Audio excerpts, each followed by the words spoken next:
So this is a special taping for me. Jasmin Laine is my guest.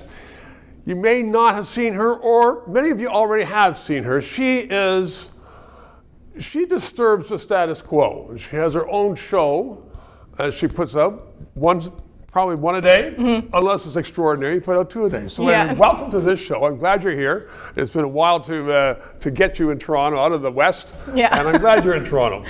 I hope it doesn't infect you. So let's just talk first of all about one of the big issues in most urban centers, crime without punishment. We have catch and release. We have stories. There was one in Kelowna the other day. There were over 1,500 police files opened this year. And they all were responsible of 15 people. In and out, and people are sick of it. Why do we tolerate that? I don't know why we tolerate it because I can't make any sense of it personally. But wait a second, you're supposed to do that. You got the answers. A couple of reasons that could be highly likely for why we do is really largely, finances for one. It's very expensive to jail people, so I think that is one thing that the federal government and provincial governments have They have been chosen. building jails, but the cost of crime is to the individual. Yeah, not to the state, in theory, right? So I think that is a really big one. Outside of, and also too, if you want to think about actually going through the jail system and all of that, you have prosecutors, you have judges, you have all of these people involved whom you have to pay, especially if something goes on and there's appeals and all of these things.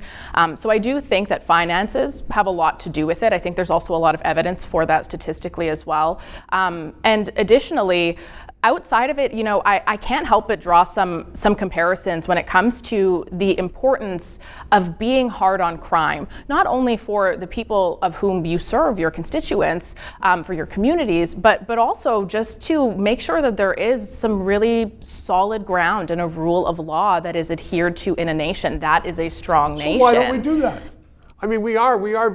Many citizens, ordinary citizens, are just saying, this has just got to stop. When I grew up, you did something wrong, you paid the price. Now you're out. Part of it is the Trudeau, laws saying judges are supposed to let people out as often as they can, early as they can.